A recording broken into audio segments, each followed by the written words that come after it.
Alors moi j'aimerais savoir, Viviane Joannet, tout d'abord votre conception de la politique, puisque comme le rappelait Frédéric, on est venu vous chercher. Alors pour moi cette expérience trajet, c'est une très très belle expérience où l'on apprend beaucoup, où on vit un petit peu l'envers du décor. Et c'est ça qui est très intéressant parce qu'on a quelquefois des idées un peu toutes faites. Et c'est très intéressant de vivre, de voir ce que l'on peut faire, ce que l'on ne peut pas faire, pourquoi on le fait ou pourquoi on ne peut pas le faire. Et pour moi, c'est vraiment très riche. Ça permet aussi de croiser... Bon, moi, je suis un élu de proximité et je suis sur le terrain tous les jours, mais ça permet de croiser vraiment des personnes qui enrichissent. Et pour moi, c'est vraiment une richesse d'avoir fait ce parcours. C'est pas tout simple, c'est pas tout facile. Et il y a des situations qui sont... on rencontre aussi des situations qui sont très, très difficiles, que ce soit avec les enfants ou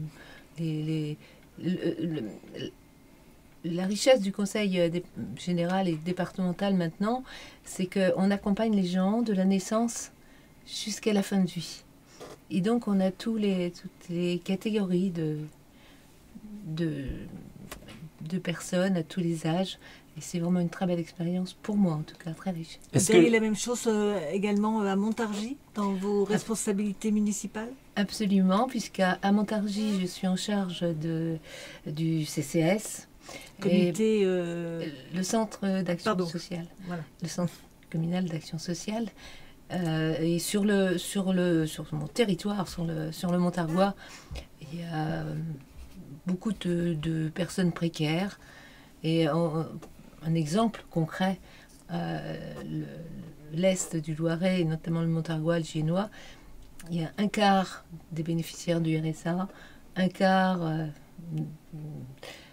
malheureusement, d'enfants aussi en difficulté ou maltraités. Donc on a aussi beaucoup de situations, et je connais ça à Montargis, parce que là, ils sont en charge tous les jours. On dit toujours qu'être une femme en politique, c'est pas simple, et vous avez commencé à une époque où c'était encore moins simple qu'aujourd'hui, hein, fin des années 90, début 2000, c'était à couteau tiré. Est-ce que le fait d'avoir été longtemps à l'étranger, hein, à Djibouti, et puis en Centrafrique, vous donne un autre regard, d'abord sur ce petit monde de la politique et sur l'action politique qu'on peut avoir aujourd'hui? Alors, le fait, je pense, d'être expatrié, parce que ce soit à Djibouti ou en Centrafrique, les situations sont difficiles aussi pour les gens qui vivent.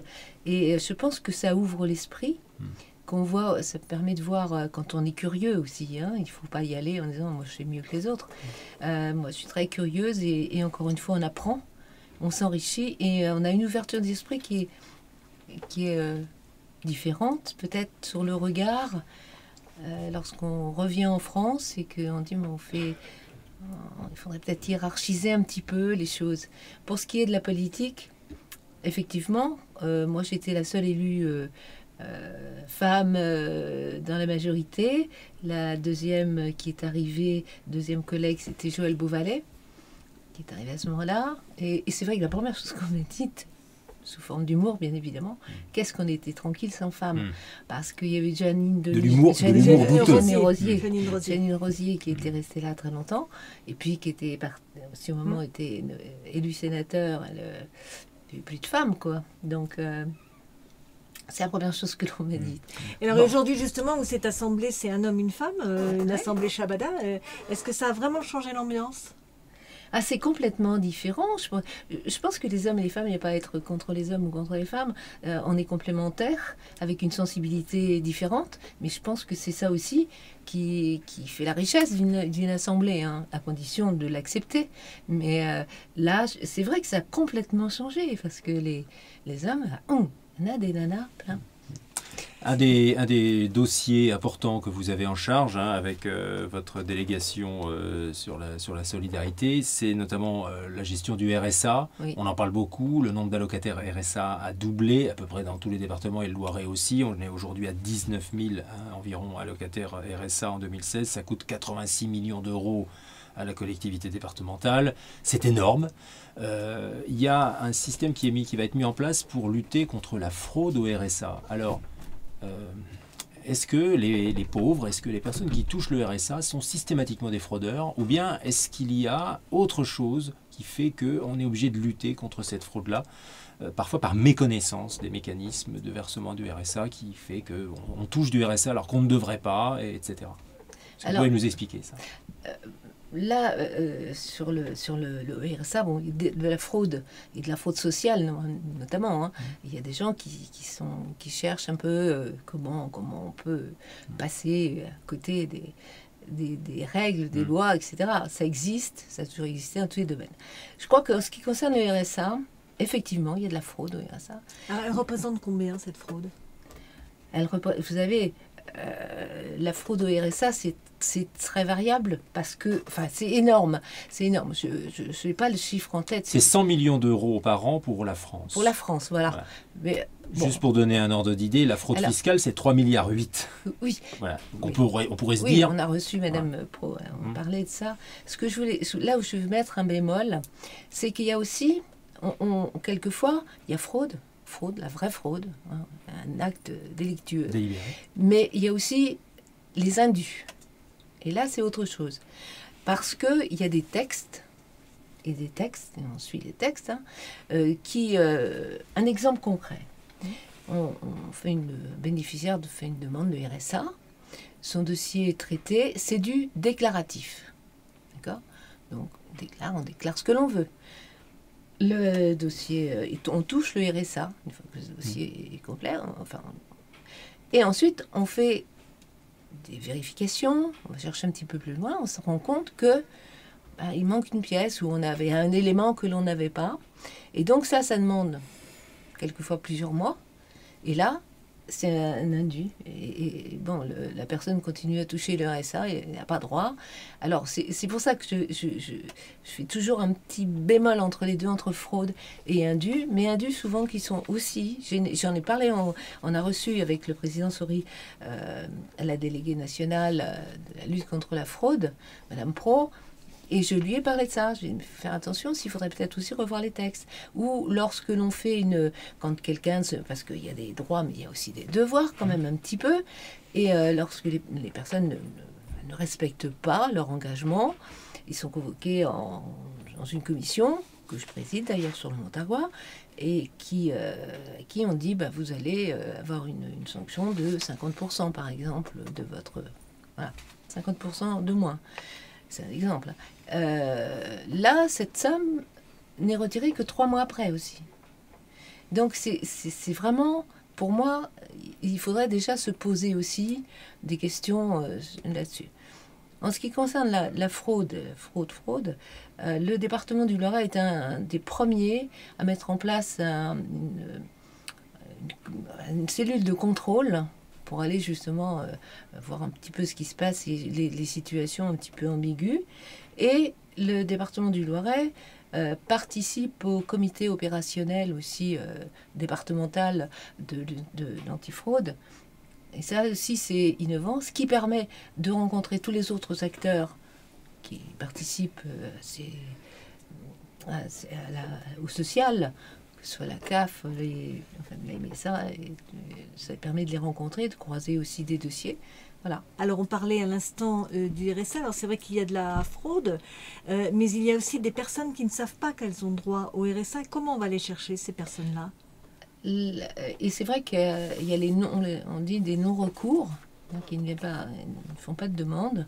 Et il y a 45% de personnes sur le Loiret qui, à peu près, en gros, qui ne demandent rien. Alors, il y a... Vous dites 45% de personnes qui pourraient y avoir droit? Qui pourraient, oui. Ah oui, c'est important. Énorme. 40. Et pourquoi ne viennent-ils pas? Par ignorance ou bien par aquabonisme, c'est-à-dire finalement par résignation? C'est-à-dire, voilà... Alors, c'est les deux. Comment? C'est difficile d'évaluer ça. Ce que je veux dire, c'est je ne détiens pas la vérité. Ah ouais. Voilà.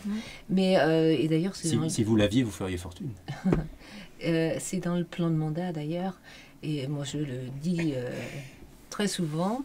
Si vous voulez, l'usager, actuellement, il a un parcours tout à fait fractionné. C'est-à-dire, la première porte souvent que l'on pousse, c'est le CCAS.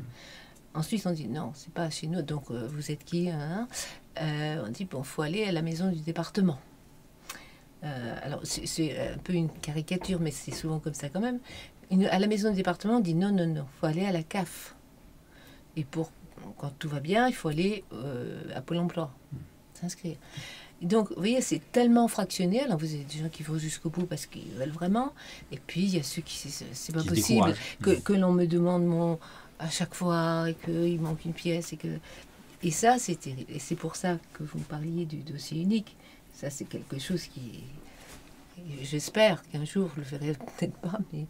Oui, alors ça, parce qu'effectivement, on en entend beaucoup parler du guichet unique, de simplifier les démarches, et ça a du mal à s'inscrire dans les faits. Qu'est-ce qui concrètement là va être fait dans ce projet de mandat pour y parvenir au moins en partie?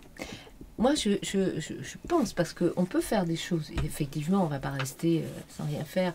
Et vous connaissez le département du Loiret, qui est un département dynamique quand même. Et moi, j'y tiens. Et puis, il faut innover.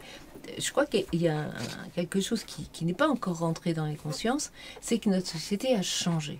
Et qu'on ne peut plus travailler, réfléchir comme on le faisait il y a 10 ans, mais même il y a 5 ans. Notre société s'est complètement modifiée. Donc, il va falloir travailler autrement. Pour moi, ce qui serait l'idéal, je trouve, c'est que tous les partenaires puissent travailler ensemble. Vous le savez, alors, il y a un partenaire qui n'est pas facile quand même, c'est la CNIL. On parle de... Ah oui, mais ça, je peux pas... Monsieur B, Madame D, alors que dans le circuit, c'est souvent la même personne qui se présente. Donc, moi, je dis qu'il faut un portage politique très fort, qui permettent, mais qui viennent, quand on parle de la CAF, c'est la CNAF, c'est au niveau national qui permettent, moi je veux bien qu'on soit département pilote sur une expérience comme ça, mais que les fichiers soient croisés, qu'on puisse, et que ce soit beaucoup plus simple pour un usager. Que ce soit un accompagnement global. Quels sont les obstacles aujourd'hui qui empêchent la mise en place d'un guichet unique départemental, par exemple? Mais c'est le croisement des fichiers, justement. D'abord parce que quelquefois, chacun a des logiciels pour travailler. C'est pas les mêmes qui ne sont pas compatibles avec ceux qui sont... il faut travailler aussi bien avec les impôts, avec le trésor. Il faut travailler tout le monde. C'est bien une question de volonté politique parce que justement, les impôts dont vous parliez, ils arrivent très très bien à croiser les fichiers avec la CAF, par exemple, ou avec Pôle emploi, et ça marche bien. Oui. Donc, il n'y a pas de raison qu'on ne puisse pas y agréger d'autres collectivités territoriales pour arriver à faire avancer le schmilblick, si je puis le dire comme ça. Mais vous savez, c'est très complexe. Par exemple, certains organismes, la personne déménage, et on doit reborder quand même d'autres départements. Il passe la route là, qui fait la frontière, c'est fini. On ne peut plus aller le rechercher. Donc c'est très très très complexe. C'est cloisonné. C'est cloisonné. Et moi j'ai toujours lutté contre les précarés. Alors là c'est pas des précarés, c'est des incompatibilités de logiciels, pas forcément des ressentis humains. Mais il y a un vrai travail à faire. Mais pour moi il faut que ce soit...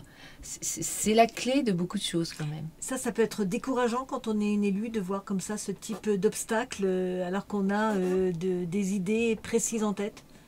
Moi, je crois que ce qui nous manque, et les gens qui me connaissent bien connaissent mon discours depuis très longtemps, c'est qu'il faut aussi entendre la base.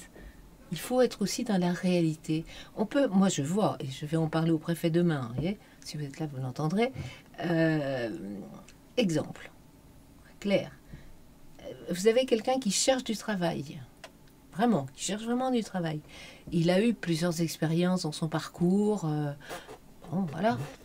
Essayez d'aller vous inscrire sur Pôle emploi, essayez de mettre votre CV. Vous pouvez pas. Il y a des codromes, vous rentrez dans la case, et vous pouvez pas. Ou alors, il vous faut 5 CV. Bon, c'est quand même... Je pense que ça, localement, on doit pouvoir faire quelque chose, que ce soit accessible. On dit tout numérique maintenant, on passe que par Internet. Ça pose des vraies difficultés. Et en plus, quand on arrive à rentrer et que c'est... Moi, je vais voir les applications. Si tout le monde le faisait, ça parlerait peut-être plus. Alors justement, vous êtes en charge de l'insertion et du logement. Quel est l'intérêt justement de traiter des deux politiques en même temps? Est-ce qu'on peut aussi jouer sur ces deux leviers? Ben, vous savez, quand vous cherchez un travail, si vous n'avez pas de logement, ça devient très complexe. Alors, et inversement, non? Et inversement. On parle de mobilité. Oui, parce que si vous êtes à côté de Courtenay et que vous trouvez un travail sur Orléans, c'est pas évident. Donc après, il faut se loger. Et c'est vrai que c'est un tout. Si vous dissociez le logement de l'insertion, si vous... encore une fois, on revient en guichet unique. Il faut traiter, et il faut que ce soit un accompagnement global. Alors justement, il y a un plan solidarité logement qui court depuis 2014 jusqu'en 2018. Est-ce qu'il a pour vocation de répondre à ces questions-là ou est-ce que c'est plus large? C'est plus large. Je crois qu'il y a un travail qui est fait au niveau du département où on a plusieurs associations où on a des sous-locations qui permettent aux gens de trouver un appartement. Il faut aussi que ce soit des prix qui soient abordables. Hein. Il y a un gros travail qui est fait au niveau du département, notamment dans ma commission. En ce qui concerne le PSL, le plan solidarité logement, bien évidemment, c'est aussi pour améliorer l'habitat, il y a un gros travail qui est fait. Et puis le département du Loiret est délégataire de l'aide à la pierre. Il y a une convention avec l'Agence nationale d'amélioration de l'habitat qui court jusqu'en 2017 là, et qui permet aussi, là, c'est pour ça que c'est plus large, d'améliorer les appartements, que ce soit pour les propriétaires occupants ou pour les locataires. Donc, voilà. Oui, parce que ce qu'on ne dit pas assez, peut-être, c'est que parfois certaines personnes sont propriétaires depuis plusieurs années, mais leur situation économique et professionnelle a pu se dégrader et c'est compliqué d'entretenir les logements pour des locataires potentiels qui se retrouvent du coup avec des factures énergétiques dingues parce que les fenêtres n'ont pas été changées, etc. Le département investit là-dedans, intervient dans ces Alors, on intervient, c'est sur l'aide à la pierre. J'étais en commission ce matin, pas vieux. Où, en fait, le département qui a signé cette convention ajoute des fonds propres, mais c'est l'ANA, les fonds de l'ANA, que l'on gère, enfin, on le gère. Voilà, ils transitent par le département. Mais c'est fait pour ça. Mais ce que vous venez de donner comme exemple, et moi je me bats pour ça, vous prenez des personnes âgées qui ont bossé toute leur vie. Ils sont agriculteurs, anciens agriculteurs.